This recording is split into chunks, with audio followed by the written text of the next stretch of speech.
Welcome to the Mobile Home Park Mastery Podcast, where you will learn how to identify, evaluate, negotiate, perform due diligence on, finance, turn around, and operate mobile home parks. And now, here is your host, the fifth largest mobile home park owner in the United States, Frank Rolfe. So the seller did not choose you to be the buyer of the mobile home park. Or you found this mobile home park that looks perfect for you, but when you contact the seller, they say, "Oh, I'm sorry, I already put it under contract with somebody else." Is that the end of the movie? Well, this is Frank Rolfe, the Mobile Home Park Mastery Podcast. We're going to talk about backup contracts. It's something a lot of buyers do not utilize, and they're making a mistake because issuing a backup contract on a property can often prove to be very successful. So what is a backup contract? Just as the name implies. It's a contract that states if the contract that the seller is currently entered fails to matriculate, to close, then the deal then goes to you under your backup contract. Now, why do people not do more backup contracts? I really think part of the problem is people get depressed, discouraged when someone says, "Oh, I'm sorry, I'm going to go with somebody else." And they just think it was utter rejection. So they just kind of move on to the next deal and say, "Gosh darn it. What did I do wrong? Where did I go wrong? Should I have offered more? Was it something that I said?" Don't become overcome with rejection when it happens. Because let's be honest, a huge percent of mobile home park deals do not close. What is that percent? I'm not sure exactly what the percent is, but it might be as much as 50%. If you've sold a lot of parks over the years, and we've sold hundreds, you know from experience that when you put something under contract, it's by no means a guarantee it's ever going to close. Things pop up in diligence. Things pop up in financing. The buyer could get cold feet.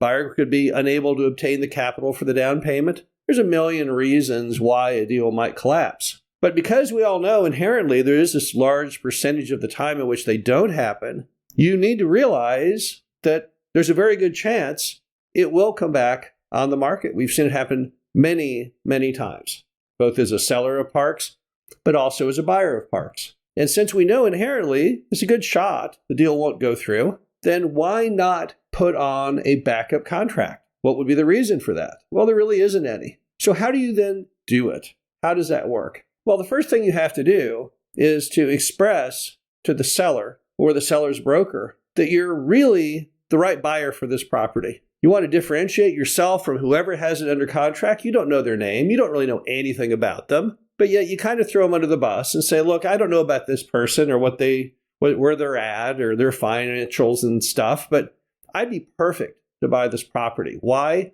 Because I'm enthusiastic about it. Because maybe you're located near it.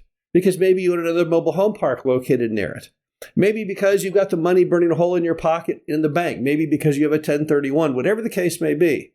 You want to explain to them that you're not just some person calling up, not just some other buyer. You are exactly the right buyer for the property. And tell them you are so excited about this property that you just refuse to give up because you know there's a good chance that deal is not going to go through. And if it doesn't go through, you want to buy it. Now, what's going to then happen? You get a call from somebody and they're all excited. I'm the right buyer. I want to buy the property. Well, more than likely, you're going to want to back that up if you're the seller, if you're the broker, because the doubt is also in your mind. Will that person really close? And if you have a backup contract, it makes it all the more likely that the deal will ultimately happen. And if you're the broker, that you will get paid. So when you then say, "I'd like to go ahead and evidence my enthusiasm by going ahead and getting a contract done with you guys, it'll speed up the process if the deal falls out," most any seller or broker is going to be fine with that concept. So then how does a backup contract work structurally? Well, in most contracts, the trigger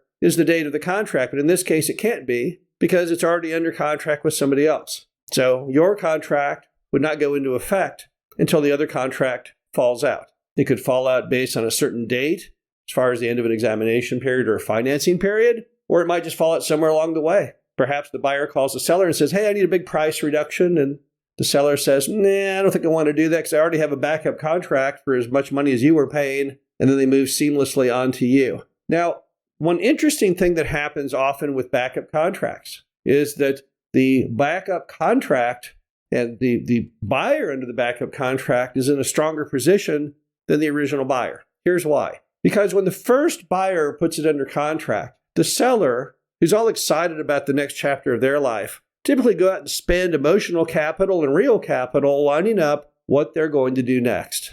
Often it revolves around moving. Someone in a northern climate, for example, most of those sellers upon sale, they always seem to move to the south. So they're already out there looking at beach houses down in Florida, maybe on the coast of Alabama, and they're down there looking at that condo in Destin that they want a whole lot. And what happens is when that first buyer doesn't go through, they're crushed because emotionally they had already in their mind, they'd already set up to move. They were already out the door.